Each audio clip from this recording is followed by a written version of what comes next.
Hello everyone, welcome to StudyIQ English. A very good afternoon. Welcome to the session that's for UPSC Prelims 2026, an exclusive dedicated discussion over various MCQs and also PYQs. So we have here a few previous year questions as well as some relevant multiple choice questions, all taken from the current affairs.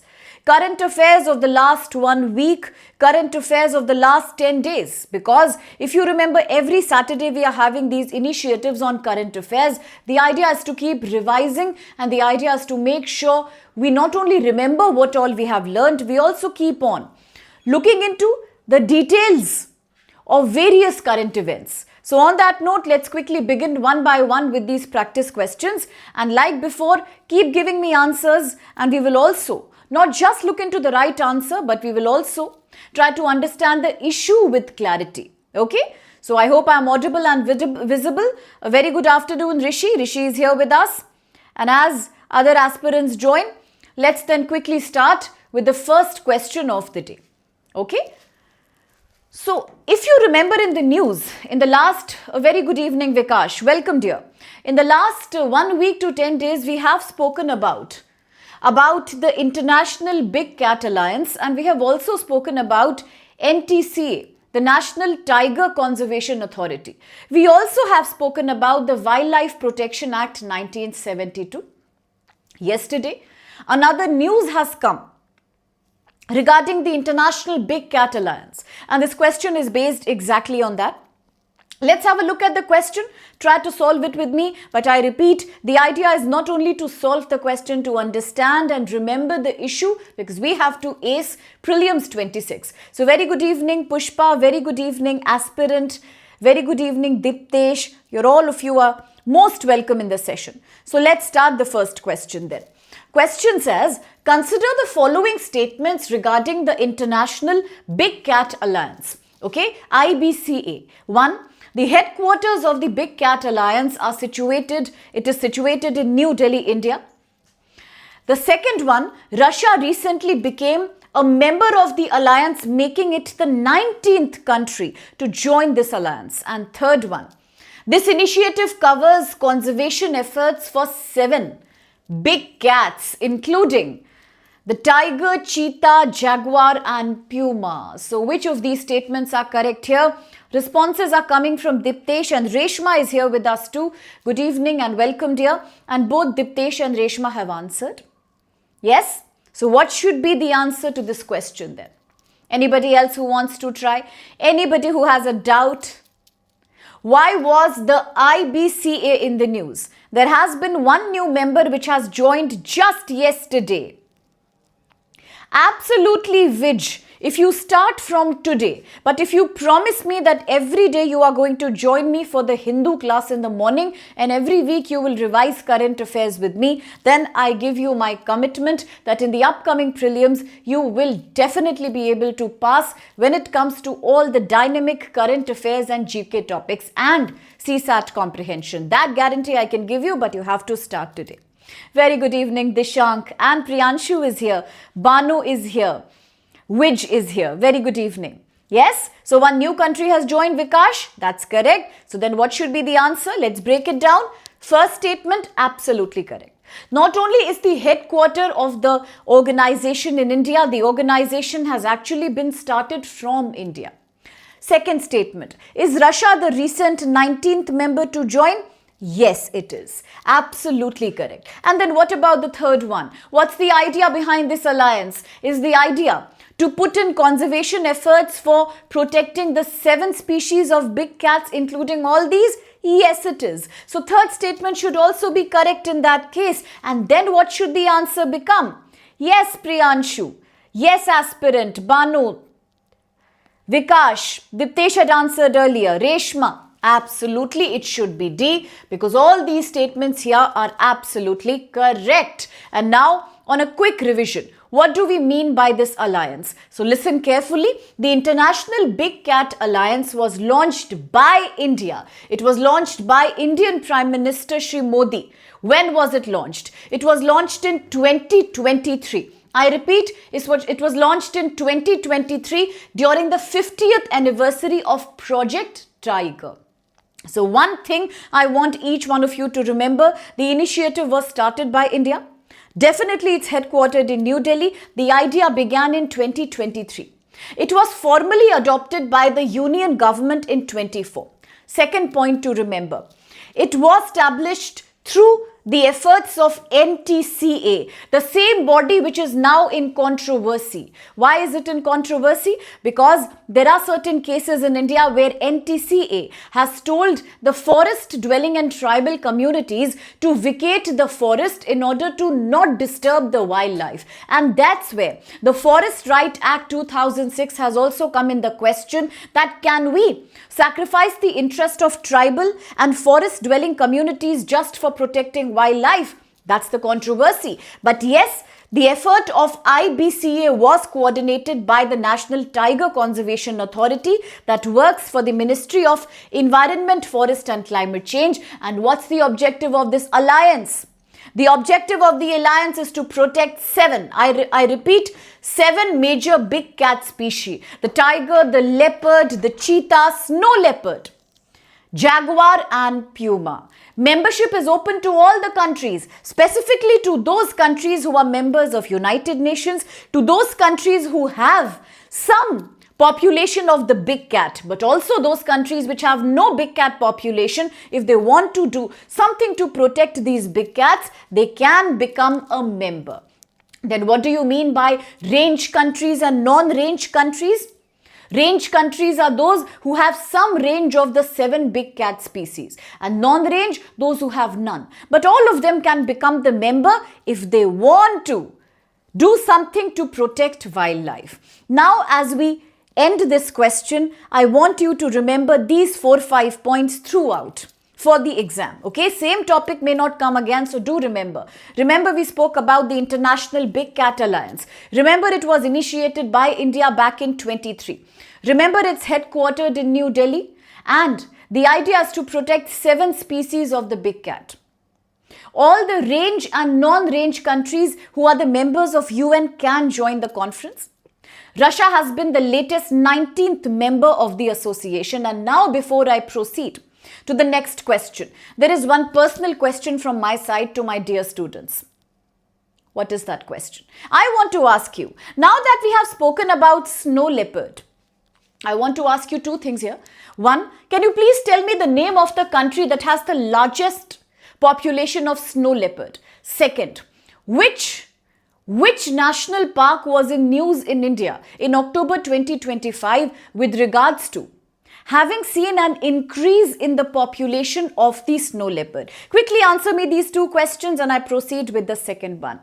Very, very good evening, Katyayani. Yes, dear, I saw you in the morning. You're most welcome to our platform, a platform where we study every day for current affairs by making current affairs super exciting and relatable. Plus, we have a great batch of students who support each other throughout. So welcome, my dear. Welcome, Monica. So many new students. I'm happy to see each one of you. Very good evening. Yes, aspirant, you're right. Absolutely correct.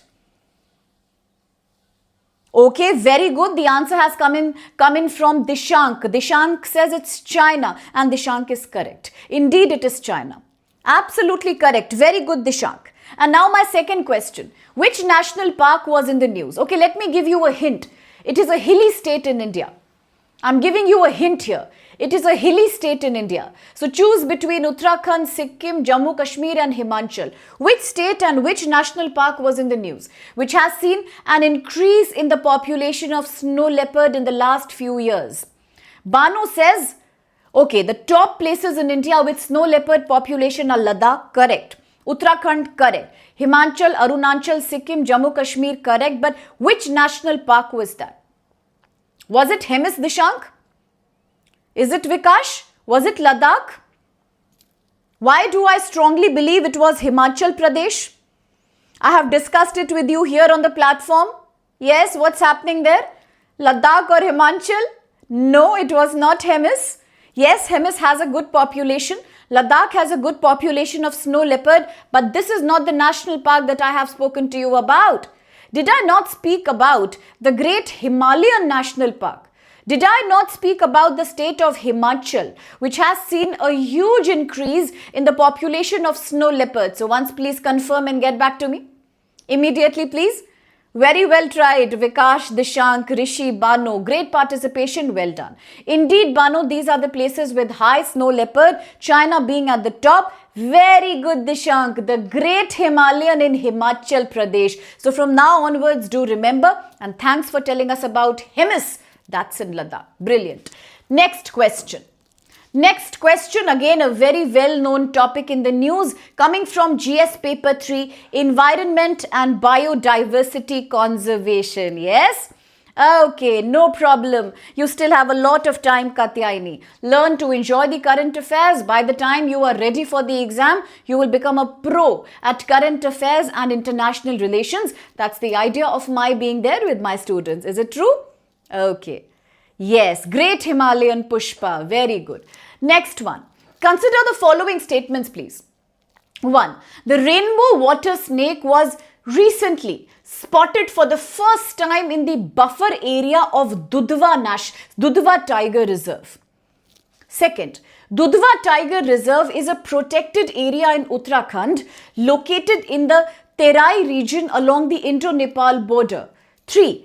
Mohana River and Sharda River flow through this region. Which of these statements do you think are valid? My dear Vikash has already answered. Let's see which other student wants to answer. Which of these statements are correct? Dudhwa was in the news. Dudhwa was in the news recently because a rainbow water snake has been spotted here. Rainbow water snake. Which will be the valid answer? Dishank, Vikash, Rishi, Bano are answering. And what about Reshma, Diptesh, aspirant? Yes? What about Priyanshu? And what about? Yes, what about other students? Very good. Priyanshu answers, Bano answers, Rishi answers. Absolutely well answered. Brilliant. Very well done. Let's break it down now. First statement, yes, it's correct. Recently, a very unique species of snake has been found, rainbow water snake. Now, the name is very unique. Rainbow and water snake. So, let's always remember that. Rainbow water snake was found somewhere. Where? In the Dudhwa National Park, Tiger Reserve. But after all, where is this area? Second, it says it's a protected area in Uttarakhand, and that's a problematic thing. Very good, Priyanshu and Vikash, because Dudhwa is not in Uttarakhand. It is not. Dudhwa is located in UP, absolutely. Dudhwa is in Uttar Pradesh. Second part is correct. Yes, it is in the Terai region along Indo-Nepal border. That's correct. Absolutely correct. Now, when you study NCERT geography, I always tell my students it is mandatory to study grade 10th, 11th and 12th NCERT, all the books. All the books in all the subjects. Yes? Now, one of the NCERT geography chapter in detail talks about the Indo-Gangetic plain. It talks about this Terai region in Uttar Pradesh, an area that is so fertile. It is supporting a lot of forestation. Lot of vegetation. Naturally, it's very high in population density. It's high in biodiversity. It has a very fertile region called Terai. And then it has old alluvium and new alluvium. So we are exactly talking about that place called Terai. Yes, and it is in Uttar Pradesh. That's a very good question, Katyayani. It's a separate discussion altogether. Let's talk about it. If it fascinates you, no problem. Let's talk about it during the Hindu session on Monday. I can get you some pictures also so that you don't forget about it. All right? Okay. Very good. And Dishank tells us the scientific name as well. So thank you for that, dear.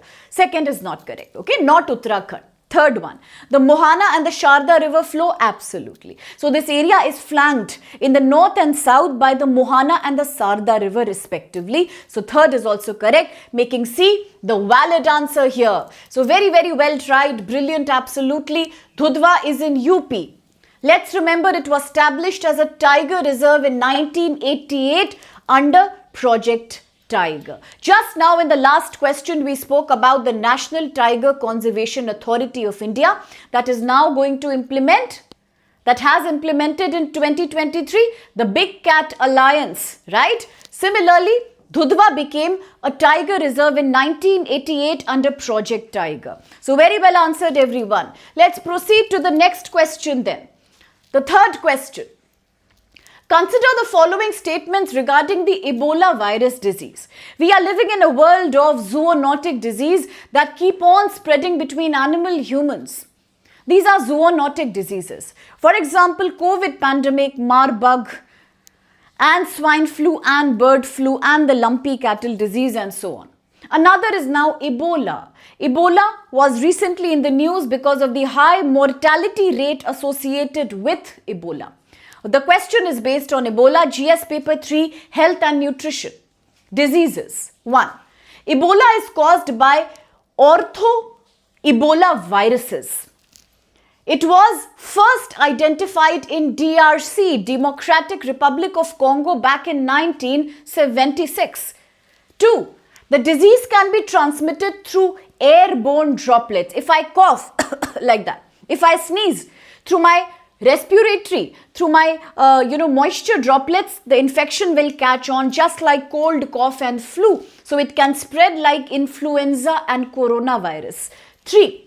4 out of the 6 known species of Ebola virus are capable of causing disease among humans. And 4. Currently, there is no fully established cure for Ebola. It can only either be managed by giving ORS, water, hydration, or through monoclonal antibiotic treatments that exist for certain unique strains of Ebola virus. So, which of these statements are correct then? So, Vikash, Priyanshu, Dishank and Rishi have answered. I have got these many answers. I agree it's a tough and tricky question, but I still encourage everyone to answer. So what about my dearest Reshma, Diptesh and my dear aspirant? And Katyani and Monica, we can try as well, but not a problem in trying. Yes? What do you think will be the answer then here? Only 5 answers so far? Okay, that's okay, Kalyani. At least, Katyayani, at least you know where was it found. So we will relate it to geography now. That's my approach of current affairs. Slowly you will understand. You know where it was found. Now I will take you to that place and discuss about that place. Okay, Prince, welcome. Prince and aspirant are answering. Let's break it down. First statement. Absolutely correct. Ebola is called by a strain of virus, a species of virus called ortho-Ebola virus. It's true that in 1976, now do a quick linking, do a quick mind linking. 1976, in India, emergency period was going on. It was during 1976 that Miss Indira Gandhi, the Indian Prime Minister, the first Lady Prime Minister of India, had also introduced the 42nd Amendment to the Constitution, which today we call as Mini Constitution. The words secular and social came after this amendment. While all this was happening in India, in 1976, back in Africa, in a country which is right now again in the news, Democratic Republic of Congo, we spoke about it today morning in the Hindu class. Yes, very good, Vikash. So, it was in Democratic Republic of Congo that a dangerous disease called Ebola was found. Absolutely correct. Second, the disease can be transmitted through air droplet. Is that true? Can Ebola be transferred just by coughing and sneezing like COVID and influenza? No, it can't be. It cannot be. Because if that was the case, then recently in DRC, another major episode has broken out of Ebola. After struggling for so many months, finally now the World Health Organization says and UNICEF says, okay, thank God Ebola is gone for now. People are now recovering. If it was so easy to spread it through air, then the Indian government and other governments of the world would have completely cut down on flights and people-to-people traveling, migration from DRC. It doesn't spread like that. How it spreads? It only spreads just like your HIV does, either through bodily fluids or through blood. So that's why it is not an airborne infection. Second statement is not correct. If that's the case, then D cannot be the answer. Eliminate, please. 4 out of 6 known. Absolutely. There are 6 known species of Ebola virus. Out of that, 4 can cause mortality, morbidity, disease in human. Correct. And 4, currently there is no full cure. Yes, currently there is no cure for Ebola. That's why it's a problem. So how do people cure Ebola? If you are sick with Ebola, probably they just give you oral rehydration therapy. It causes dangerous symptoms like hemorrhagic fever. Right? So for that, people are given fluids and they are given first aid, and then there is a unique treatment available. That's expensive, and that's called monoclonal antibiotic. What is monoclonal antibiotic? When they create a mimic of your own immune system cells and then they use it to target specific antigens in the body, that's called monoclonal. Fourth statement is correct. That means how many are correct? 3 are correct. That means C should be the valid answer here. Yes? Only 3 should be the valid answer? It is. So a quick word about Democratic Republic of Congo and Ebola. Katyayani says that she is new to the class. So welcome, we are welcoming her. But she also says, I knew that Ebola is related to DRC. But then my students should also know that in the morning today in the Hindu class, we have spoken about the DRC. Why did we talk about DRC? We were not talking about Ebola. Why did we talk about DRC? We spoke about DRC because we have today through map discussed the conflict between DRC and Rwanda. We saw how in 1994, a major genocide happened in Rwanda. It was conducted by a group of militants that came from DRC. And today Rwanda and DRC are having a fight, an ethnic fight on the basis of that only. Right? That both of them blame each other for housing terror groups and then doing cross-border terrorism. We have spoken about it. Very good, aspirant. Yes, very good, Priyanshu. Very good. Okay, I'm sorry about that. I'm really sorry about that. Then I'll call you Prasad then. Okay, I got the middle name. That's completely fine. I'm so sorry, dear. So welcome, Prasad. Yes, aspirant Priyanshu Vikash. Very good. We spoke about what? Rwanda versus DRC. Right? And now that we know both are engaged in a conflict, as aspirant has reminded us, as everybody else does, President Trump is now trying to create a peace pact between the two countries. Why? Because one, yes, he needs the Nobel Prize, but another reason is also there. Because he can get an access to all the rare earth material and mineral-rich zones in the Eastern Democratic Republic of Congo. So yes, DRC was in the news. It was, yes. Good evening, Terukula. Welcome, my dear. Not a problem. You're most welcome, bacha. Absolutely. Good evening, Abhishek. Okay? Is that clear to everyone? We spoke about DRC. Now, coming back to Ebola. What is unique about Ebola? It's correct that it's caused by ortho-Ebola viruses. Yes, they were discovered in the same region that's in the war right now. DRC in sub-Saharan Africa. I have already spoken to you about sub-Saharan Africa. The savanna and the desert. What a unique location. All the countries busy in civil war. Therefore, we had in the news also discussed the Great Green Wall of Sub-Saharan Africa to create a belt of forest. It's an area that's highly desertified in nature. Yes? So, Ebola was found here. There are 6 different species of the virus. 4 of them cause the disease. There is no cure for Ebola. And Ebola cannot be transmitted by air. There are only 2 FDA approved treatments right now. Both of them belong to a class of monoclonal antibiotic. What are the name of these? One happens to be the Inmazeb and the other is Ibanga. Inmazeb and Imanga. I repeat, it can come in the prelims. Inmazeb and Ibanga. Both these are monoclonal antibiotics. What do?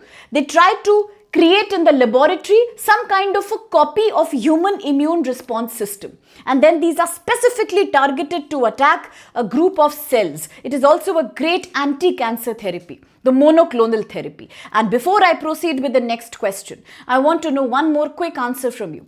Recently, India has made a milestone by creating India's first indigenous gene editing therapy. What's the name of that therapy? Quickly, please.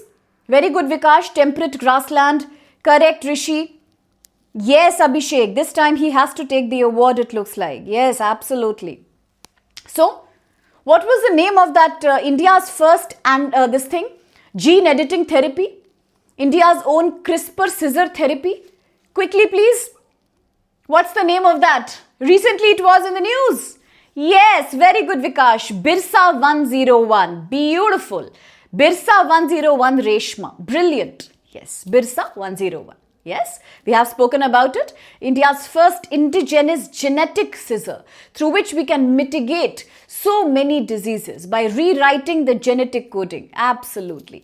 Good afternoon, Shikha. Birsa 101. Brilliant, absolutely. Next question now. Remember everything about Ebola, DRC. Remember Birsa. So for every question, we are learning at least 3 facts, okay? Now, nobody should say that we have done 20 questions with ma'am, so we should only know 20 topics. No, no, no. 20 means we have touched upon 60 topics, okay? I will ask all of this. I will do surprise test. Everybody has to remember. Okay? Very good, Prasad. Absolutely. Well done. Okay, next question. With reference to the Bonda tribe of India, consider these statements, please. 1. The Bonda tribe is classified as a PVTG, particularly vulnerable tribal group, and is primarily found in Odisha's Malkangiri district. Second, the language spoken by these tribal group belongs to the Dravidian linguistic family. Third, shifting cultivation, that in NCERT is known as jamming. Shifting cultivation, locally known as dangar chas, is a traditional agriculture practice of the Bonda community. And 4, the religious belief of the Bondas are primarily animistic. What is animistic? When you worship things that are considered material otherwise, like you're worshipping some nature, tree, river, or a rock, right? So that's called animism, and centered around nature and ancestral spirits. So which of these statements are correct then? Thinking, very good. Keep thinking first. Think first. Sitaram has answered, Reshma answers, Rishi answers, Priyanshu answers. Reshma is giving a hint also. Something is not right about the language. I'll give you a few seconds. Think once. Prince is answering. Think once, everyone. A, B, C or D? Eliminate quickly first. Start by elimination. Everybody should eliminate.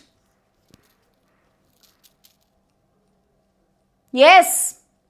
Diptesh Vikash. Aspirant. Yes. Okay, let's tackle now. Shikha is also commenting. What about my dear? Rishi, Diptesh, Vikash, Terukula's answer is coming now. Okay, let's have a look. First one, the Bonda tribe are a PVTG. Absolutely, they are a PVTG. Oh, brilliant. Who said that? Very good, Priyanshu. Great. Very good, Rishi. First is correct. Yes, they are a PVTG and they are normally found in Orissa. That's correct. Now, on that note, one more fact for this question. In India, it is Orissa that has the highest population of PVTG tribals. And which commission had identified the PVTG tribes in India? It was the Dhibar Commission. It was the Dhibar Commission. 1960-1961 Dhibar Commission. That found out the PVTG. Stagnant population, poor social-economic development and marginalization are few characteristics of PVTG. Highest state with PVTGs, Odisha. First is correct. Second, the language spoken by them is the Dravidian linguistic group. It is not. Absolutely, Reshma gave us the valid hint there.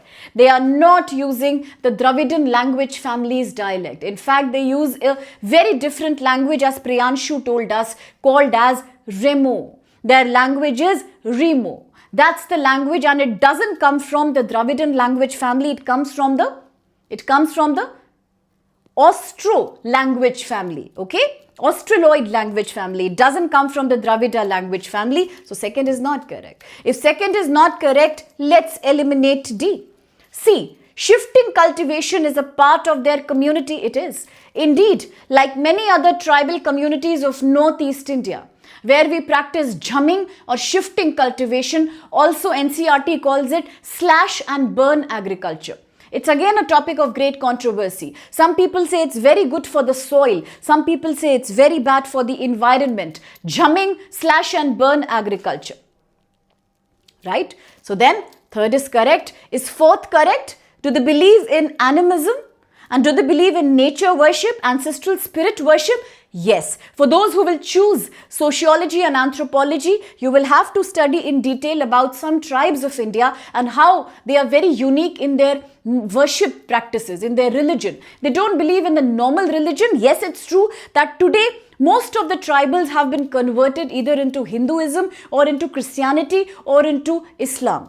But originally, if you look at tribal religion, it's usually either called animism or totemism. What? Animism and totemism. Totemism means worshipping symbols that remind you of your ancestor spirit, and animism, naturalism, when you worship the forces of nature as if they have real power over your life. Today also, many tribes, especially in African continent, keep following these forms of religions. So we can say C should be the valid answer. We can say all the other three statements here are correct. Indo-Austro. Very good, Terukula. Very good, Prasad. Thanks for clarifying Article 339. Remember, everyone, I hope it's clear to Priyanshu.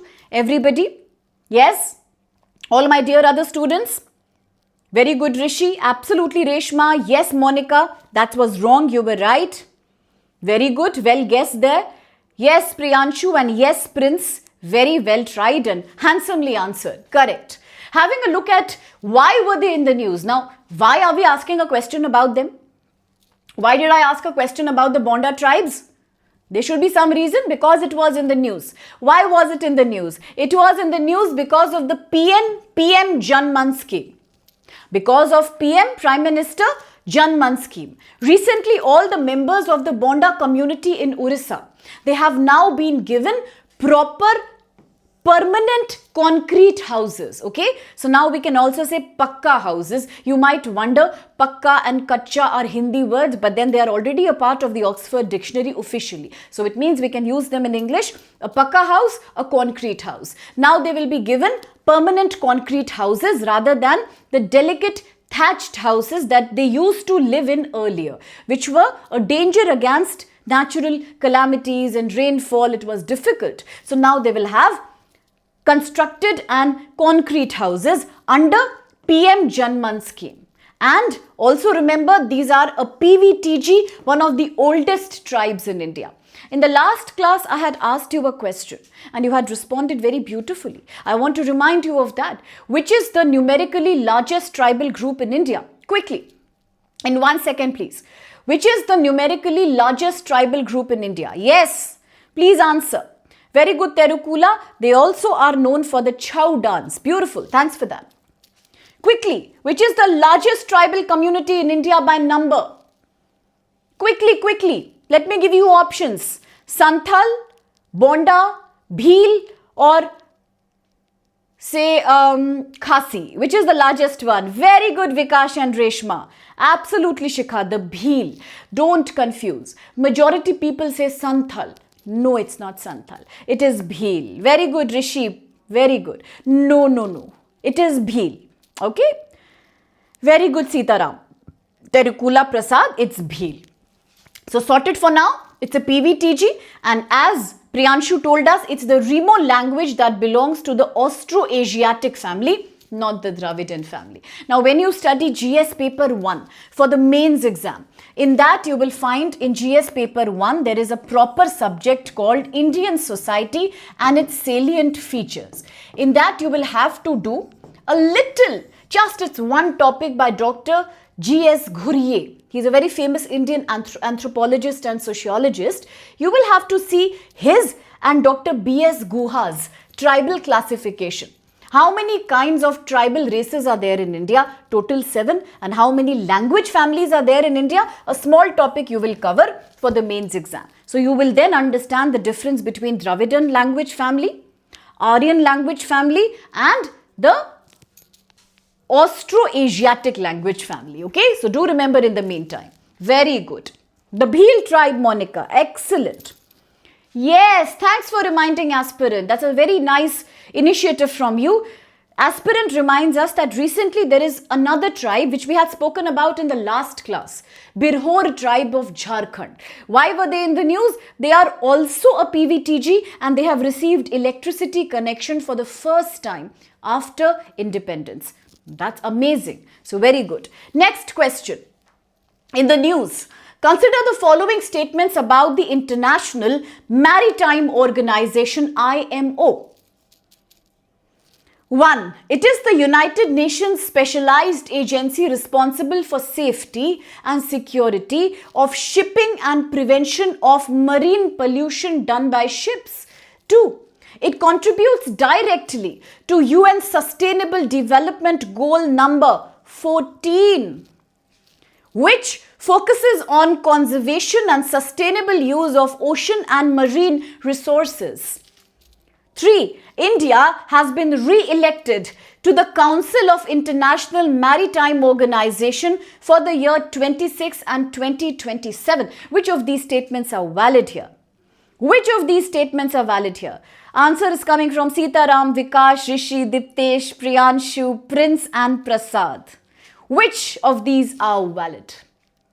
Which of these are valid? Recently, the IMO has been in the news in a very big way. Why? Why has it been in the news? It has been in the news because India, yes, India has. Indeed, India has got re-election with a majority vote at the recently held conference of IMO in London. So, third statement has to be correct. That means D cannot be the answer. None cannot be correct. Then which should be correct? What is the majority saying? The majority is divided between C and B. Majority is divided between C and B. Let's have a look at statement number 2. It contributes directly to United Nations Sustainable Development Goal 14. What is SDG 14 all about? What is SDG 14? A set of 17 goals created in 2015 as a successor to Millennial Development Goals by UN. The target is to achieve them by 2030, but what is 14 all about? 14 is about, yes, to conserve and sustainably use underground water, ocean and sea. So second is also looking correct only. That means A cannot be the answer. All three are not correct. None are not correct. Then in that case, naturally the answer should be C.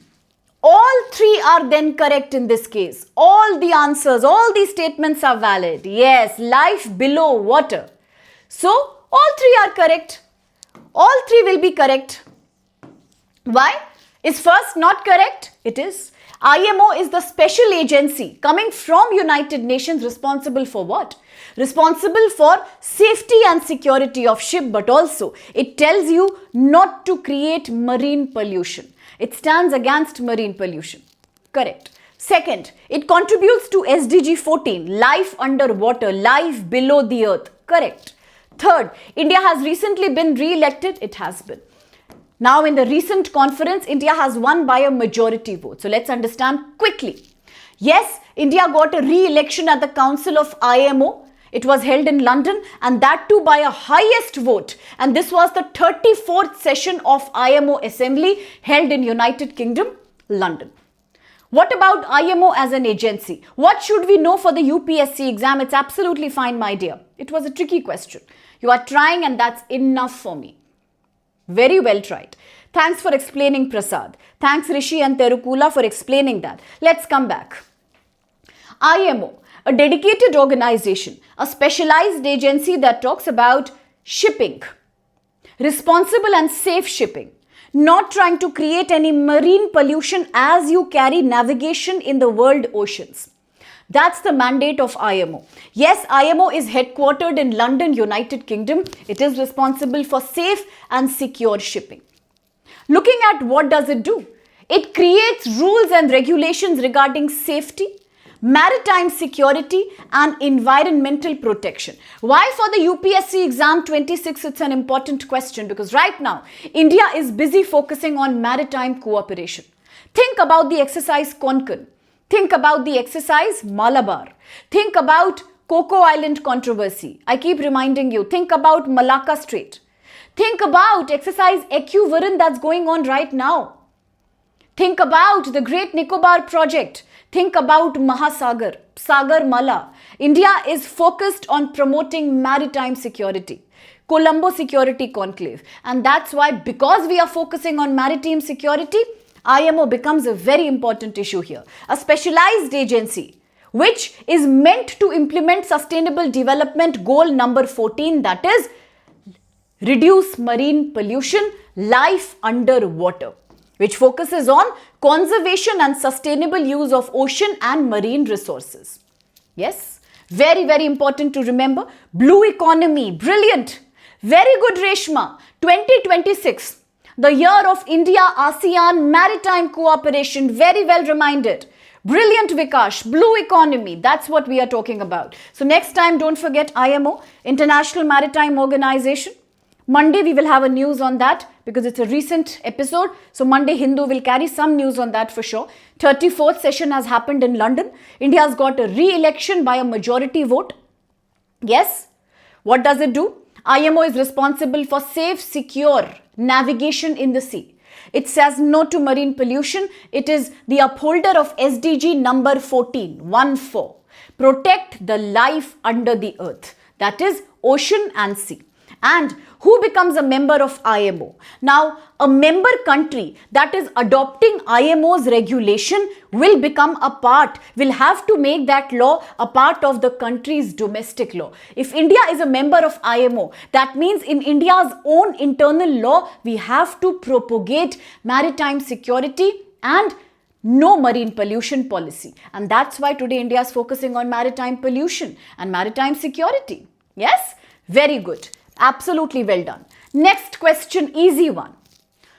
The Ramban Sulai honey, which has received the geographical indication tag in 2021, is mainly produced from which region of India? From which region in India does the Ramban Sulai honey come? Does it come from A, Himachal? Does it come from B, Jammu Kashmir? Does it come from C, Mizoram, or does it come from D, West Bengal? It's an easy question for you people, I know that. For my aspirants, it's easy. I don't know about others, but for my batch, it's very easy. Think again. A, B, C, or D? It was in the news right now, bacha, big time. Ramban Sulai honey. That day, Terukula had reminded me that, ma'am, Mandarin orange has also got geographical indication tag. And I remember I had spoken to some aspirant, I don't know which student was it actually aspirant or some other child, some other student of mine, when I was discussing which state has the highest GI products. So we were talking about this. Think. Yes, Reshma, absolutely Terukula. Absolutely aspirant. Yes, Vikash. Is that the answer? Terukula, Vikash. Mandarin, okay, Mandarin orange, Terukula says West Bengal. Thank you. But what about Ramban Sulai honey? It's a very high grade honey, by the way. As the suspense is building, as other aspirants are trying, let me tell you 2-3 things, because before I answer, you people listen very nicely. Once you see the answer, then attention gets here and there. So listen now. It's a very high medical grade honey. It's considered to be very pure, and also it has medicinal properties for human body. That's why it got the GI tag index. So 2 topics become important here. One is the Geographical Goods Index, and the other is the ODOP program, One District, One Product program in India, 2018. Both these are coming to the picture. That day we had also spoken about the first GI product in India, and somebody had immediately mentioned, what? Darjeeling tea. I also said, are you people tea lovers? Do my students like tea? Remember? Enough suspense. Should we proceed now? Should we proceed now? Yes, we should. What's the answer? Where does this honey come from? I don't know. Where does this honey come from? It comes from Jammu and Kashmir. So next time, let's not forget this. Very good, Vikash. TRIPS, Trade-Related Intellectual Property Rights. Very good. So now finally the answer is Jammu Kashmir, and I don't want you to forget about this. So now I'm getting a slight surprise also, because all the tough questions, when I'm making these questions, and these are tough questions, I assume, let me make a tough question, students will really have to struggle, and you people shock me because within 2 seconds you answer the right one. When I was making this question, I'm thinking this is so easy for my aspirants. Oh, come on, for them it's nothing. And in this one, everyone is thinking so much. So basically, I'm a confused person right now. What is the answer? Jammu and Kashmir. Now listen carefully. The honey is made in the Ramban district of Jammu and Kashmir. Where is it made? In the Ramban district of Jammu and Kashmir from the nectar of a wild flower called sulai. It is a basil flower. Sulai. No wonder it has medicinal herbal properties. It's known for a very deep, rich taste, high nutrition, and as I said, medical value. Yes? Now, it received the GI tag index in 2021, but also it is getting famous nowadays because recently when the Indian Prime Minister was doing the Man Ki Baat, when he addresses the people through his conversations, he had made a specific mention of this product, Ramban Sulai honey. It also empowers the local artisans of Jammu and Kashmir. So that's why it is important. And it is also a part of India's ODOP initiative, under which the government is now trying to promote the unique culture of various districts in India. Yes, every district has a famous product. India is diverse. And now we are trying to celebrate that famous product by enhancing its production, market supply and sale, giving MSP to the people who create these products, and then bringing them to highlight in the global community, making districts export sufficient, making districts export efficient. That's ODOP 2080. On that note, which is the state in India which has recently exported a very special quality of rice to two countries called Costa Rica and Papua New Guinea? Which state in India has recently exported a very special quality of rice? Which state is that? Quickly, please tell me. I have spoken to you about that before. It has been exported to Costa Rica and Papua New Guinea. Which state is that? Quickly think about it. So, honey is Jammu Kashmir.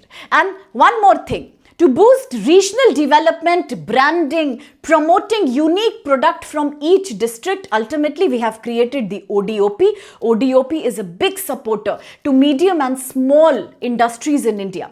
It provides people skill training and branding. Ultimately, it's about Atmanirbhar Bharat. Viksit Bharat 2047. Very good. Chhattisgarh. Very, very good. Code name Solo. Very good. Reshma. Very, very good. Shikha, Terukula, Sitaram Rishi. Yes, it is Chhattisgarh. So is it clear now? Very good. You will add honey to these notes. You better add it to your drink. Let's try to taste it. How it is. It's very good for health apparently. Celebrate India's culture. Very good. So that's Jammu Kashmir. I will ask you, okay? Tuesday or Wednesday, I'll ask you this question. I'm giving a heads up. Ramban Sulai honey. But nobody told me about one more question I was asking. I forgot and everybody also has not reminded me. What question did I ask you? See, just because I get memory loss sometimes, my students take advantage of that. What was that? One question I was asking about some GI product. Yeah, which state has the highest GI products? Yes, Reshma was trying to answer, but then we deviated. We started talking about Ramban Sulai honey. Yes, which state in India has the highest GI tagged products? Which state in India has the highest GI tag products? Yes, think about it and let me know. Vikash has already answered. I'm getting late. Question. Consider the following statements. 1. Equivalent is one of the 3 major joint exercises between India and the Maldives. Equivalent, that's happening right now. It's going to happen till 15th December. It's still happening as we are talking right now. It is one of the 3 major joint exercises between India and Maldives. 2. Dosti is a biennial. Biennial once in 2 years. Annual every year. Biannual twice in 1 year. Biennial once in 2 years. Dosti is a biennial trilateral exercise. A biennial trilateral exercise, Coast Guard exercise between India, Thailand and Maldives, focused on strengthening maritime cooperation through activities like search and rescue, combating pollution and interdiction operations. And 3. India, Sri Lanka and Maldives are among the founding members of the Colombo Security Conclave. A typical UPSC type of question, very confusing. Which one should be the right answer? Okay, for the previous question, everybody is confirming that it's Uttar Pradesh, okay? Everyone says it's UP with a very high number of GI tag, so majority wins. Yes, absolutely well answered. Very, very good. surpassing Tamil Nadu recently. Tamil Nadu has a very high number of GI listed products. Now coming back to this question, which should be the right answer? Vikash began answering us already, and after him who is answering? Okay, code name Solo, and then aspirant Priyanshu, Sitaram, Shikha, Terukula have already answered. So has Rishi. Which is the right answer? Now in the news we have spoken about Equivalent also. We have spoken about Colombo Security Conclave also. Dosti we have not spoken about. So let's see which is the answer. Is it confirmed, everyone? Should we then presume that you are saying it's C, it should be C? Should we trust the majority blindly? Should we? First, let's break it down. 1. Equivalent is one of the 3 major joint exercise between India and Maldives. Absolutely correct. Equivalent, as we are talking right now, is still happening and it will end on 15th December. Yes, it is indeed one of the 3 major military exercises between India and Maldives. Then which are the other 2? Which are the other 2? Second one, Dosti is a biennial trilateral exercise. It is. But is it between Thailand, Maldives and India? First part is correct. Dosti is a trilateral exercise between 3 countries. It is biennial. Correct. But does it happen between India, Thailand and Maldives? No. Thailand doesn't participate in Dosti. It is Sri Lanka, not Thailand.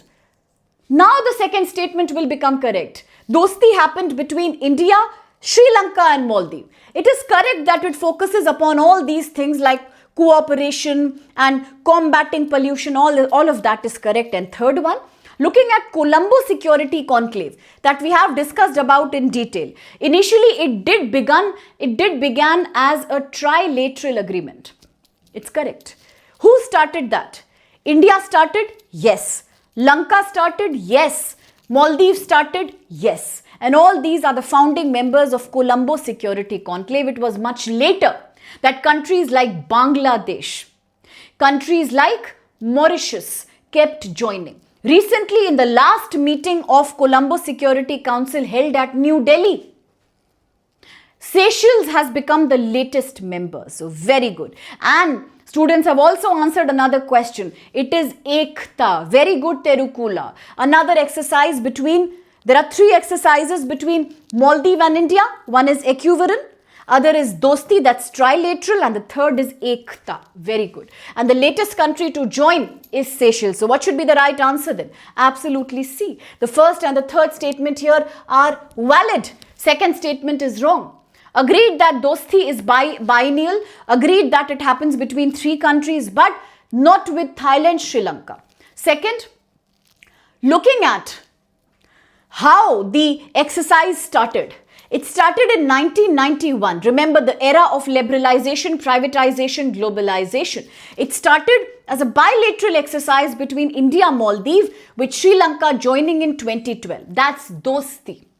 Dosti started at the time of liberalization, privatization, globalization, and now the third one. Colombo Security Conclave initially began with only 3 countries back in 2011. 3 countries were India, Maldives, Sri Lanka, and because only 3 countries were there, it was known as Trilateral for Maritime Security Cooperation. As other countries like Bangladesh, as other countries like, Mauritius joined, slowly the name became CSC, Colombo Security Conclave. Is that clear? Is that clear? We have studied about Colombo Security Conclave. Seychelles is the latest member. Very good, Vikash. Very, very good there. Who else mentioned Seychelles? Very well answered. Absolutely. Yes, Vikash. Disintegration of USSR, LPG reforms, a time that is also close to Project Elephant in India. Very good. Very, very good. Right? So you know about Colombo Security Conclave, and it is held at the level of National Security Advisor. National Security Advisor. From India this time, Mr. Ajit Doval had presented the Colombo Security Conclave at New Delhi. Very good, Sitaram. Next question. Question number 8. It's a very easy question, I think. GS paper 3. We spoke about it day before yesterday. Consider the following statements regarding GLP-1 drugs. 1. GLP-1 receptor agonists such as semaglutide and tirzepatide are primarily used for obesity, too much fat management, and they work by slowing gastric emptying and suppressing appetite. 2. GLP-1 is a naturally occurring hormone released from pancreas after food intake to regulate insulin secretion. And 3. Most GLP-1 drugs are presently available as injections. Now, oral versions are being developed and research is happening. Slightly tricky with regards to one statement. Try to think about it. What's the question there, Kritika? No, this is a weekly compilation, dear. Monthly we also do. Recently I have done the monthly on 3rd December. So by the end of every month, I take one monthly analysis. Every day in the morning, 9:30 a.m. we are doing daily Hindu news analysis. And then because prelims are coming, this is a target prelims initiative. If you want to join the course, I will surely show you the brochure about that. If you are joining our Prelims 2026 course, then every 2-3 days, I'll keep coming with such practice question and give a 360-degree round revision to you, okay? This is a weekly one. So answers are coming. Priyanshu, Vikash, codename Solo, Reshma, Terukula, Rishi, Prince, everyone is answering. Looks like there is slight difference in answer. Let's break it down. First statement is correct, absolutely correct. That's the idea behind GLP-1 receptor.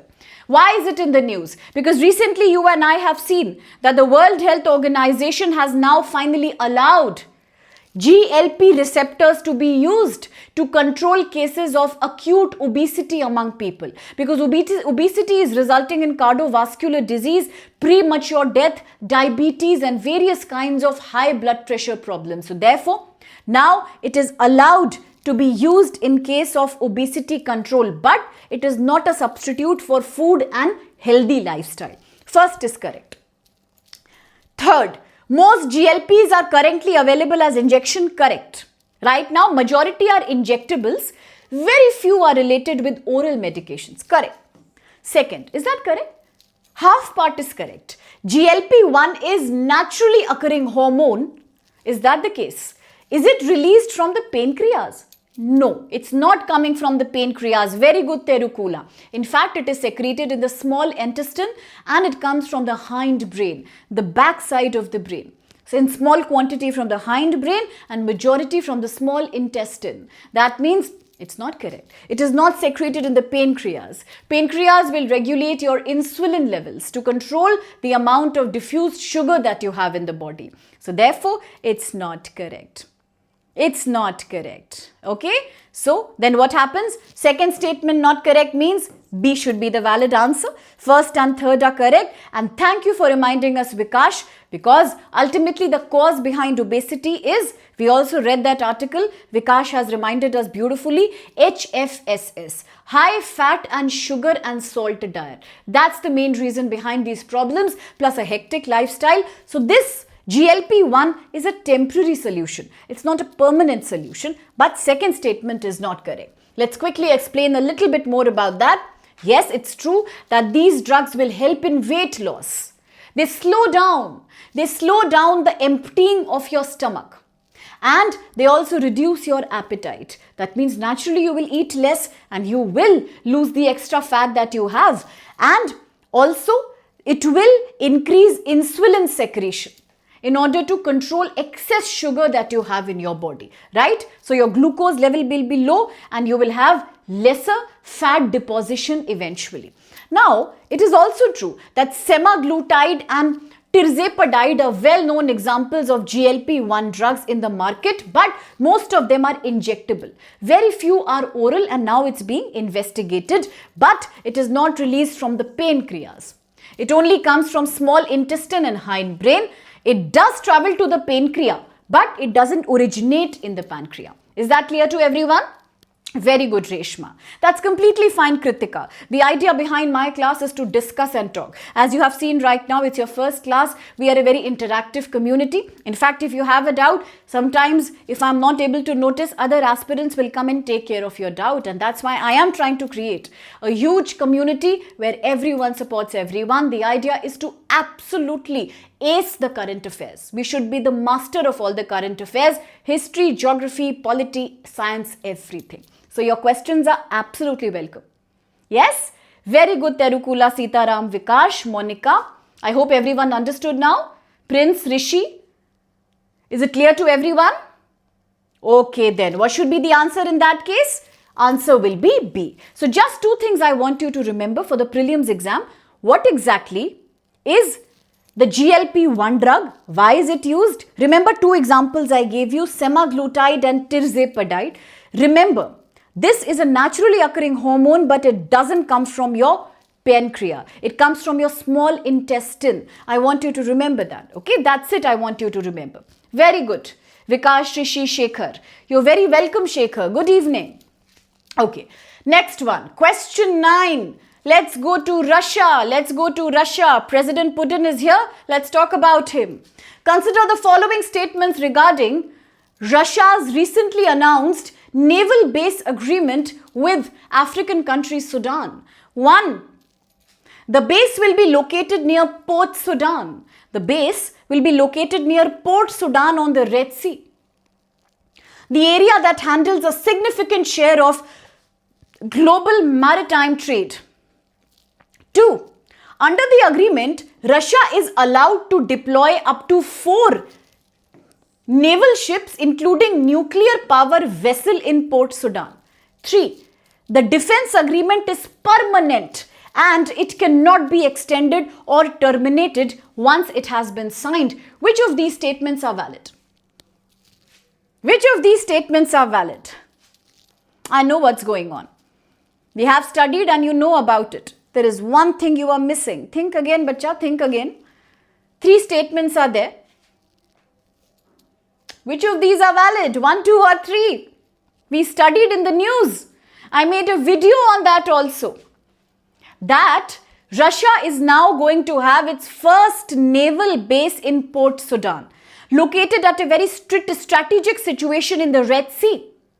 Red Sea because it controls about more than 1/4 of the entire global maritime trade. It gives Russia a very crucial position as compared to China and America, which already have bases in this area. Why suddenly does Russia want to have a port in Sudan? Why? Because in Syria, listen carefully, in Syria, Russia had a very close friend, the ruler, Al-Assad. As the Al-Assad regime has now collapsed in Syria, Russia has almost lost its contact to Russian naval base in Syria called the Tartus base. It was in the news, we have spoken about it. Tartus base. Because Russia is losing that base as a backup, now it wants another port, and that's happening in Sudan. So, have you given the right answer? Have you given the right answer? Yes, you have given the right answer. So then why are you so not confident about it? When you know it, you should know it, right? Absolutely, you are doing right only. Sometimes I scare you, sometimes I will confuse you, but then it doesn't mean you have to think that I have made a mistake. You have been taking classes regularly, you cannot be wrong. It's correct. Absolutely well done. Beautifully answered, everyone. Correct. Wrong. Because we know that it is not. Wait a second.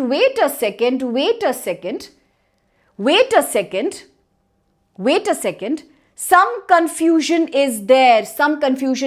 Now you are confusing me. First statement is correct, second is correct. What's wrong with the third one?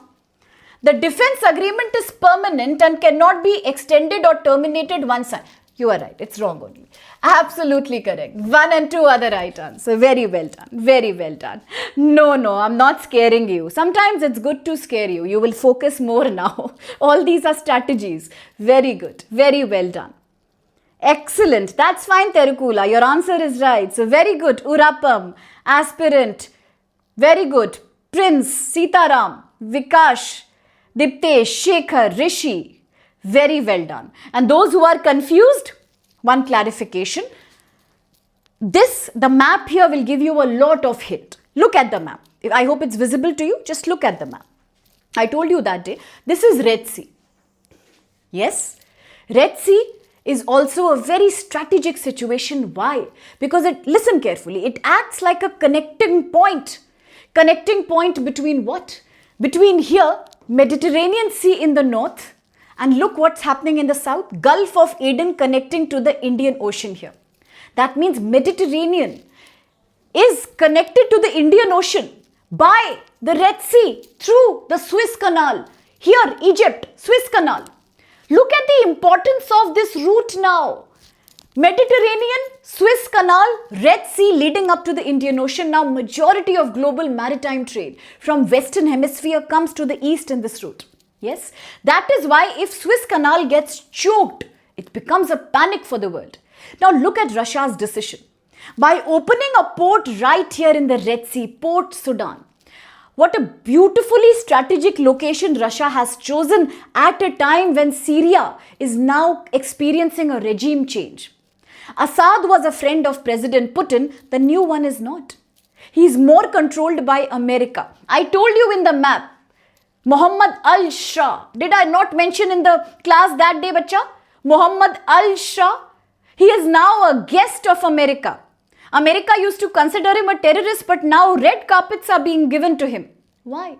Because now Syria is being almost diplomatically going towards US. Russia is lost.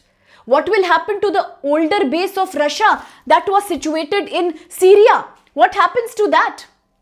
It will now be inaccessible, the Tartus base. So that's why smartly Russia has opened the Port Sudan base at a strategic location to compete with US and China, who have existing bases in Sudan. Djibouti bases, Djibouti naval bases. Is that clear to everyone, the whole picture of this politics? Yes? Is it clear? Yes or no? Now do you understand why does Russia want Port Sudan? Because Syria is getting out of control. Syria is becoming pro-America. It's a strategic location. Look at the strategic location. Red Sea, Suez Canal, connecting between Mediterranean and Indian Ocean. Naturally for Russia, it's a win-win situation. Yes, and that's why this region is doing 12% of the global trade. Connecting to the Suez Canal.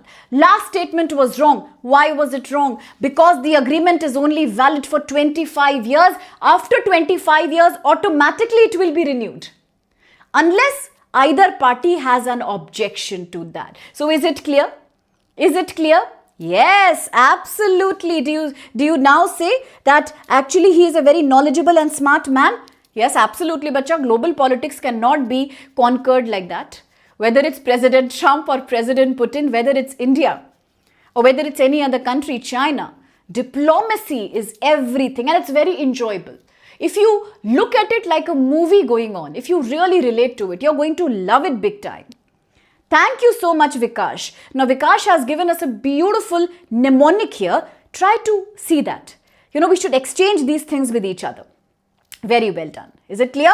Brilliant. Now, don't forget, I will ask in the class. Sorry for the small disturbance. The screen became minimized. Okay, let's proceed. Next one.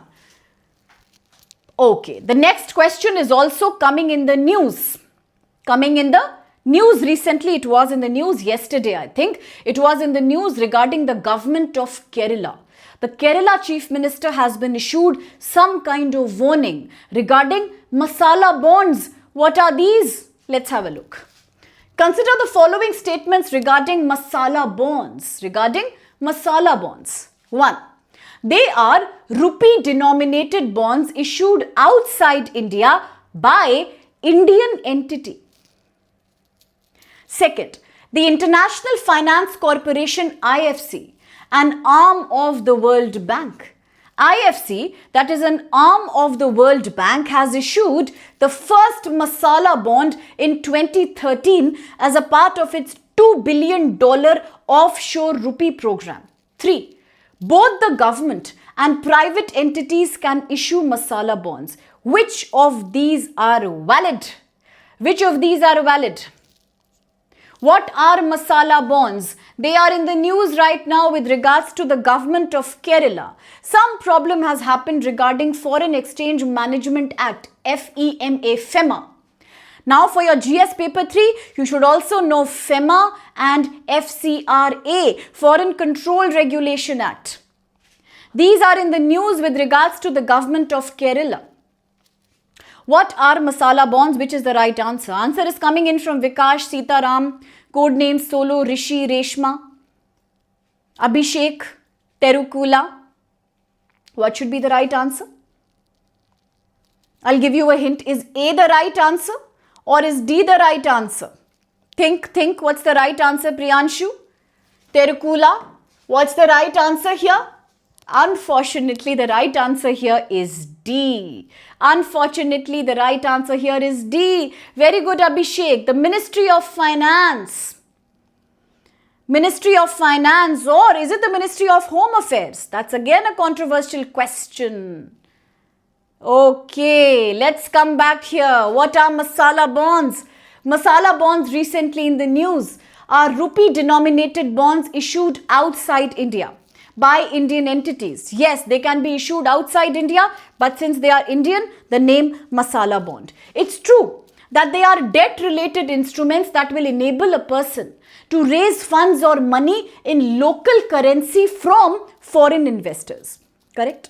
But investors outside India who like to invest in assets within India can subscribe to these bonds. They are low-risk assets. They are low-risk assets. But all these statements are correct. They can be issued by private or by government entities. So all of them will be correct here. Yes, and it is also true that they have been named masala by the IFC. That is under World Bank. Long back it was initiated in about, the idea was to create something that reflects Indian culture. Thank you, aspirant, for that. Very, very good. They were issued by IFC. Absolutely. Is that clear now? And thanks for clarifying, Vikash. I asked you another small question here. With regards to FEMA and FCRA, yes, FCRA is also concerned with NGOs who receive foreign funds in India. But who regulates FCRA in India? Foreign Control Regulation Act. Is it the Ministry of Home Affairs or is it the Ministry of Finance? So beautiful. It is the Ministry of Home Affairs. Most people are confused. They say finance. No, it is Home Affairs. Really very good. Okay. So now is it clear to everyone? Is it clear to everyone? Masala bonds, they were in the news because of Kerala government's involvement in some controversy. And then what? Yes, FCRA by MHA. Very good, Prasad and Abhishek. Very good. Ministry of Home Affairs. Brilliant. Very good. Let's remember that forever. Okay? Ministry of Home Affairs, Reshma aspirant. So, masala bonds are clear. If any doubt, we'll take a separate session on that. Okay? D being the right answer. Now, quickly, we are almost done with MCQs for this week. Now, next MCQs will come on next Saturday, but every day they will come in Hindu. Now, let's also do some PYQ practice, okay? Because PYQs are also good to remember. Sometimes questions are repetitive also in UPSC. So, this is 2021 UPSC GS Paper 1 Prelims. With reference to India, the terms like halbi ho and kui pertain to which of the following? Is it A, dance forms from northwest India? Is it B, musical instruments? Is it C, prehistoric cave paintings? Or is it D, tribal languages? Okay, Dishank, we'll come back to that then. We'll do a separate proper discussion on that, okay? Very good. Which of these are valid then? Who's answering? Priyamvada, Priyanshu, Vikash, Terukula, Dishank. What's the answer?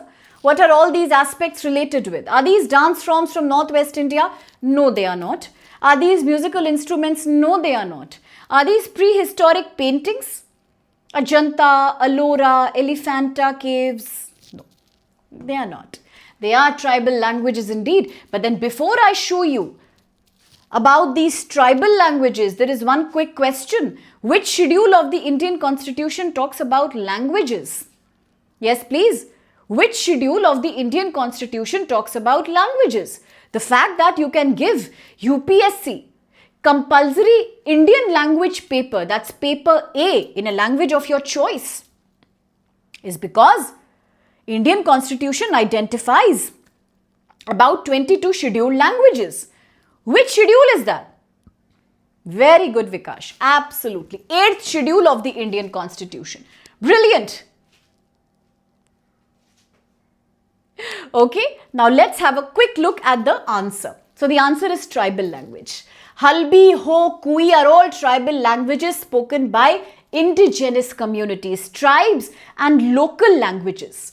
From, as who confirmed to us? Terukula confirmed to us beautifully. Yes, very, very good there. And Priyanshu also mentioned. All these languages are coming from Chhattisgarh, Odisha, Jharkhand and Maharashtra. So all these then pertain to tribal languages. With regards to which schedule of the Indian Constitution is dealing with languages, very well answered. It is the 8th schedule of the Indian Constitution. Rishi has given us as a very kind gesture a list of different languages from the 8th schedule. Yes. And Vikash is sharing another mnemonic to remember the constitutional schedules, and that's very kind of you. That's very kind of you. When a student shares their own learning shortcuts with others, it is about a very big heart, and trust me, where the more you share, the more you get. Knowledge is simple. The more you teach, the more you share, the more you learn. So very good attitude there. Everybody can take help from that. So thank you, Terukula, and thank you, Vikash. Yes, very, very good. Yes, Rishi. The mnemonic has been shared by both our dear Vikash and our dear Terukula. This says, Tears of Old PM. These are the 12 schedules. You need to learn them. You need to know them. Because in the news recently, I also discussed with you the 9th schedule. Remember, I told you the Coelho case controversy. What controversy? Coelho case controversy regarding judicial activism in India. The case regarding Indra Sahni case. Reservation crossing 50%. Then we spoke about 9th schedule. 8th is languages. 11 and 12 we talk about every day when it comes to local self-government. Then 7th schedule is every day in the news. Legislative power. So all these should be known to you. Land reforms. Very good, Reshma. So you can learn from these mnemonics. Okay? Please learn them. Sindhi added 1971. Thank you, dear Vikash. Okay? Very good. Yes, Reshma. Yes. So please keep exchanging these ideas with each other so that everybody finds it easy to really learn. Now next question. Question 12. We are almost done. UPSC 2016 GS Paper 1 Prelims.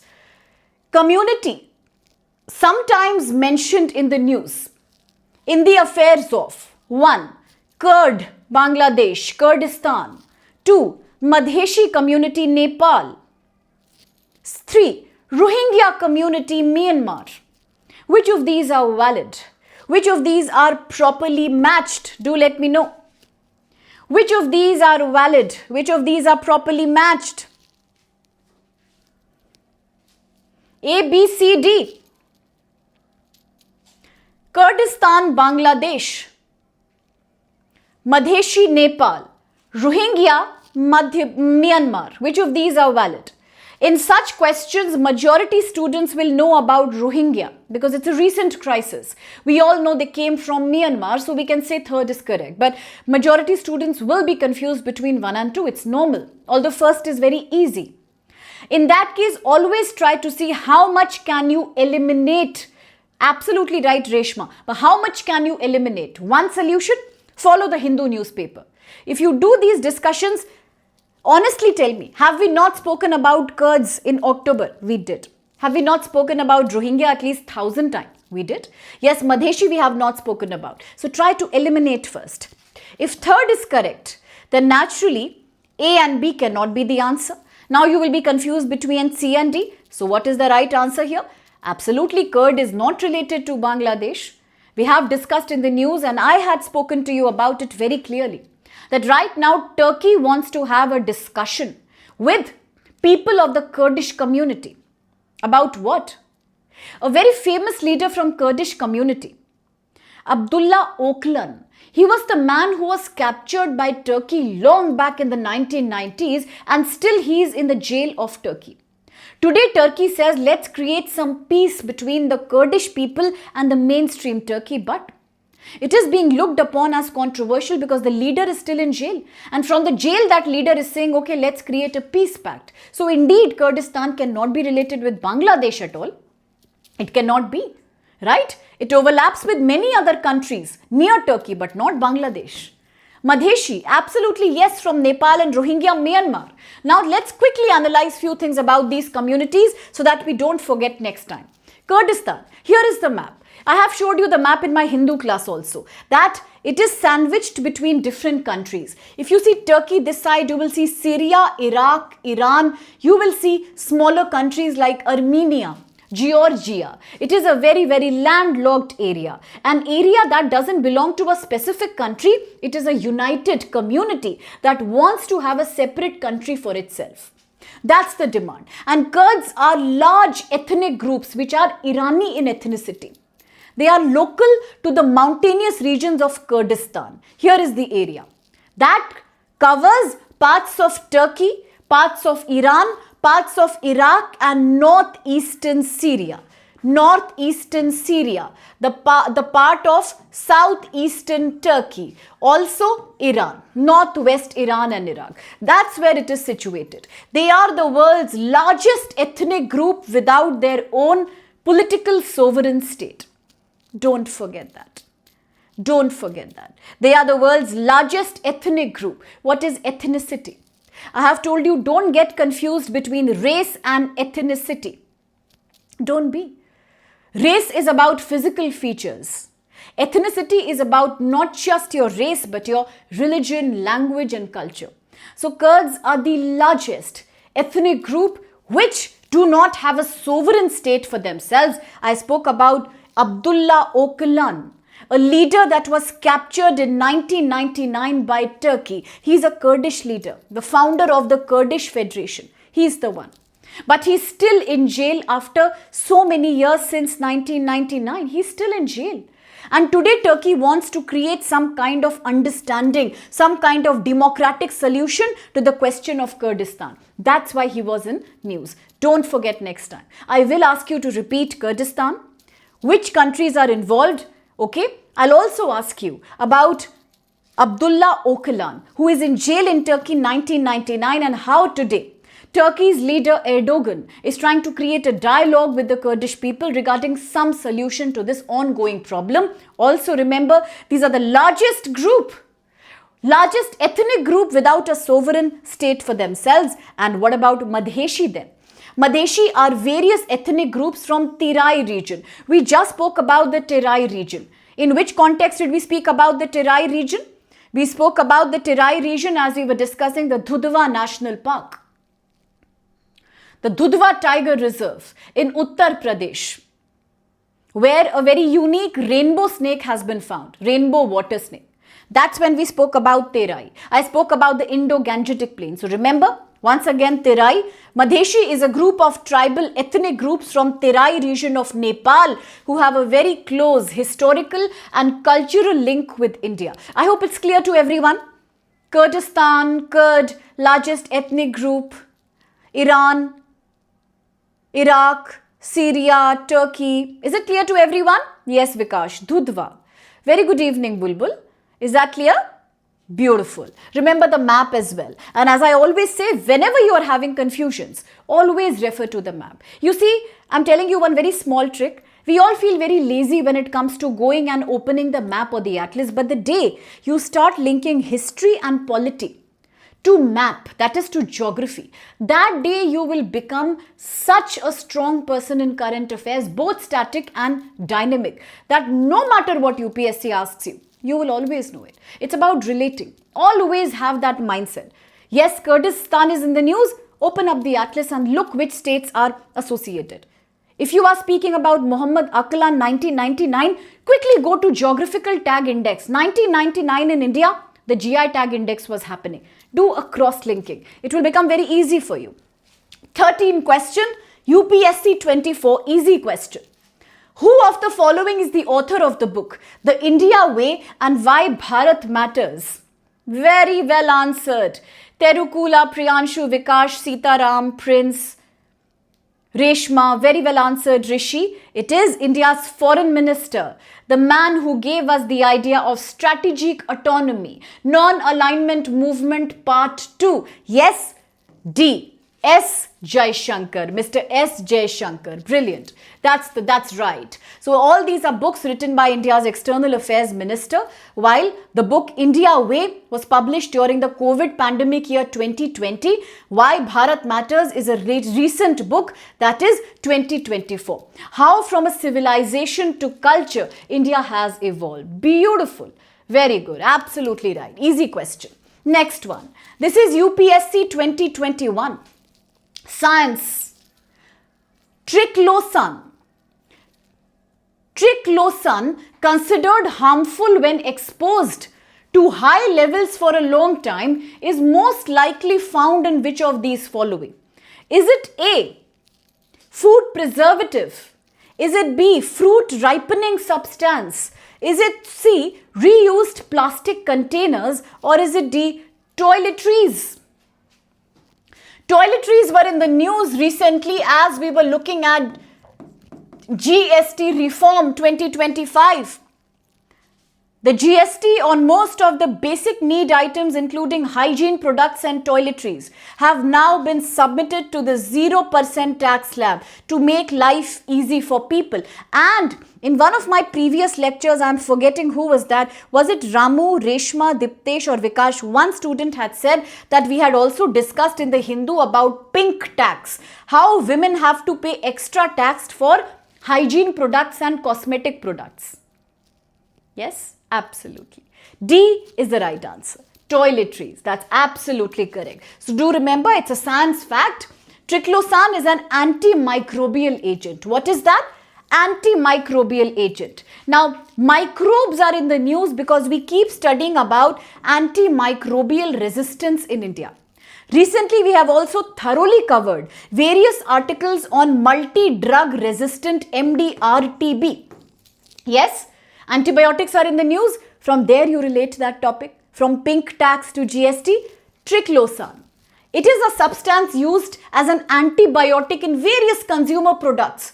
Toothpaste, which is able to kill various microbes like bacteria, fungi, mildew, and it is used to treat gum problems. It is used in surgical cleaners also. But the question is, if we start using so many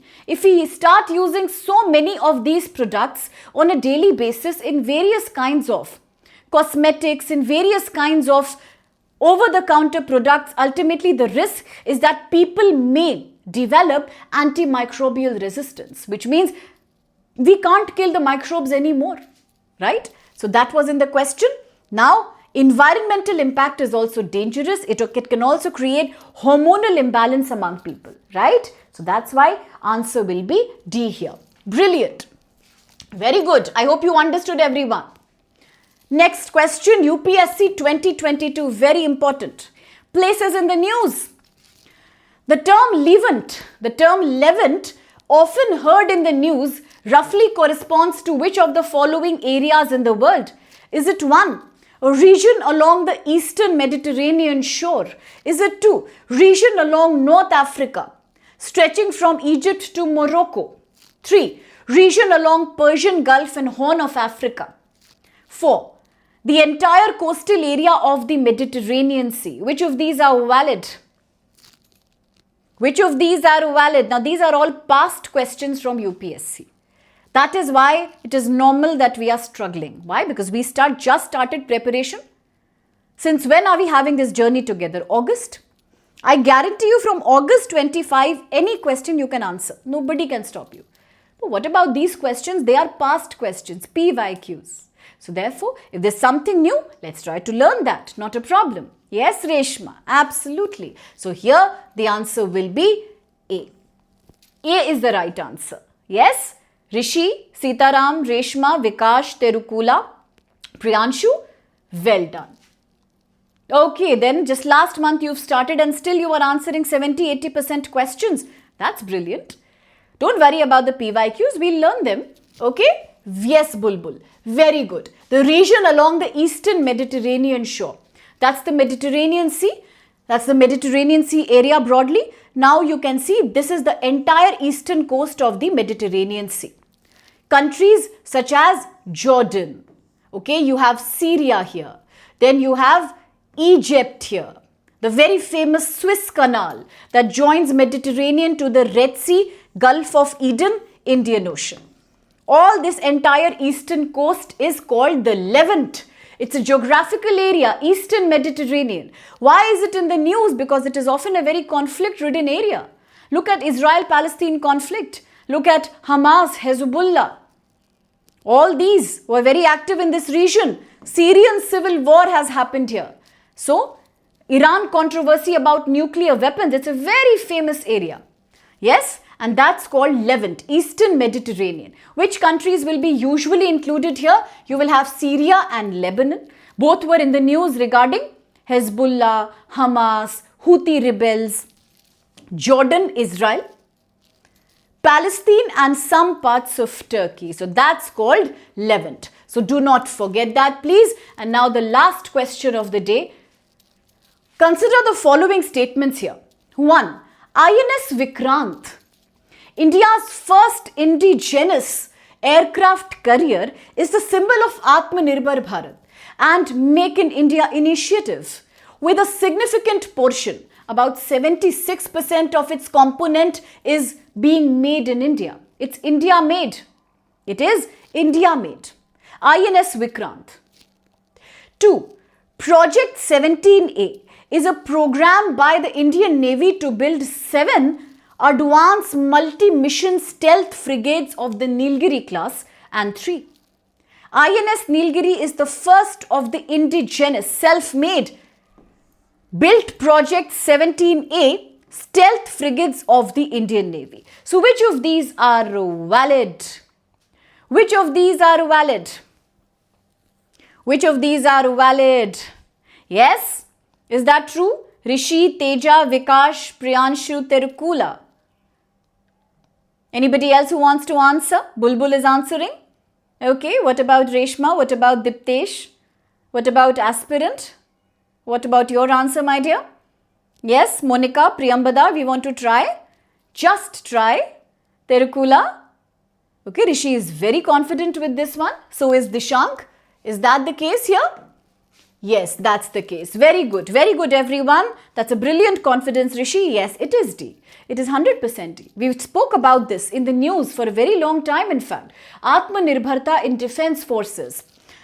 71A. All these ships are stealth ships. They have a huge capacity as compared to the previous ones that were P-17. So P-17A is the latest technology developed by India. This is more advanced than the previous P-17 Shivalik class. There are so many improvements in capacity and design.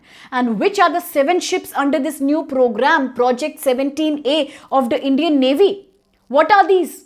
These are INS Nilgiri, Udaygiri, Himgiri, Taragiri, Mahendragiri, Dunagiri, Vindhyagiri. I want you to remember for your prelims. Make a nice synonym. I think Vikash and who else was making the synonym? Vikash and Terukula were making, I think. You are expert at making synonyms. Share a synonym with us. Make a beautiful synonym, please, and share it with everybody in the class. That, is there a shortcut or an acronym to remember all these? A part of Project 17A of Indian Navy, the highly advanced indigenous ships, all these are created here. Now remember, recently a cyclone Dudhwa came in Sri Lanka and India conducted Operation Sagar Bandhu. It was that time when INS Udaygiri was in news. INS Udaygiri had actually visited the cyclone area to provide help and assistance. So just like Indian Army had retired the MiG and instead of that taken the Tejas, the light combat multi-role aircraft which had experienced a crash in Dubai Air Show recently, Navy also is now getting 17A rather than P-17. Very, very good. The chief feature, star radar. Is that clear? So D will be the valid answer here. And now I take your leave because this is anyway the last question, but that's an easy question. This is UPSC 2023. Just as a last one, let's have a look. A quick look. Thank you, Vikash. So please exchange these with each other. Once we have a Telegram community, I'll get the login details soon. We can be more proactive with these. Make synonyms, make antonyms, acronyms, and we'll keep revising and learning. It's an excellent way of learning. Very good, very creative. In the recent years, Chad, Guinea, Mali, Sudan, all of them have become very famous. Very famous. Why are they becoming famous? What's the reason common to each one of them? A. Discovery of rich rare earth material. Is it? B. Establishment of Chinese military base. Southward expansion of Sahara Desert. Successful military coup. Very good. Priyanshu, Tejas, Reshma, brilliant. Very, very good, Vikash. Absolutely. They are famous because of military coups, ethnic violence, humanitarian disaster, displacement. Sudan we spoke about recently. The fight between Sudanese armed forces and the RSF. Then, in the news we saw rare earth material. Where did we see them? President Trump trying to make peace between DRC and Rwanda because of rare earth material. Second, Chinese military base. Already the naval base is in Djibouti, in the area of Sudan. Expansion of desert. Why just Sahara Desert? India itself is experiencing an expansion of Aravalli range, denudation and land erosion of the Aravalli. The recent verdict by the court that 100 meters only will be Aravalli. Below that it's not Aravalli. We can do mining. Very dangerous decision. So all these we can relate to in the news. Here the answer is absolutely D. Remember the sub-Saharan Africa, the Sahel region of Africa, a very dangerous region. Semi-dry region, about 5,400 kilometers, sandwiched between the desert and the savanna in the south.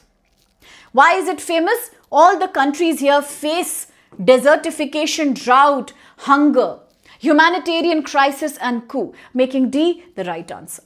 So with this, I would like to take your leave, but then before I take your leave, we'll skip one question on Sanchar Sathi. We've done it in the class today. Now, a quick reminder about the SAIL program. Now, those who really enjoy from these initiatives, okay?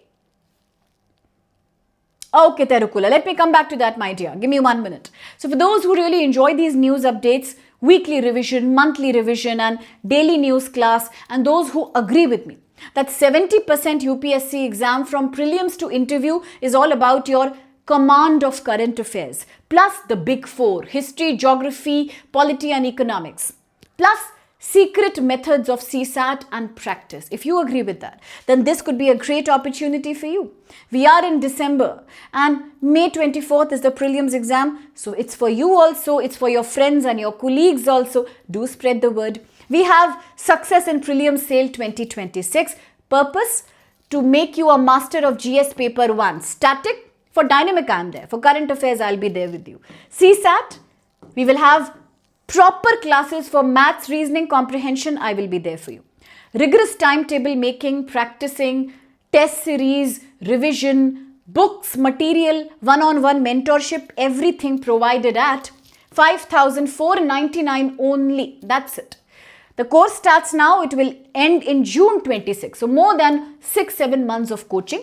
How to apply? One click away, use code SPLIVE. If you use code SPLIVE, I can formally join your preparation journey by guiding you each and every day. Sale is ending 7th December, so please hurry up. Do spread the word around. You can also please spread it through our social media handles, and that will be so kind of you. So please do that. Now coming back to Terukula, yes, let me try to also have it on a Sunday. Sunday it's a vacuum. I also feel that vacuum. I mean, every morning I am with my student community. Sunday we don't meet. So naturally it's a big vacuum. Let me do something about it. I will definitely try for that. Thank you for that. So thank you so much for making this class successful as you always do. Okay, share with everyone. God bless each one of you. And I wish and I pray for your success. Love each one of you so much and meet you on Monday 9:30 a.m. sharp. Bye-bye Vikash. Thank you dear. Bye Rishi.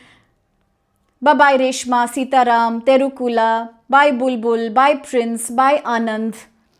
Bye-bye Priyamvada and Monica. And Reshma, Dishank, Bulbul, Rishi. Bye Teja. Bye Prasad. Bye Codename Solo.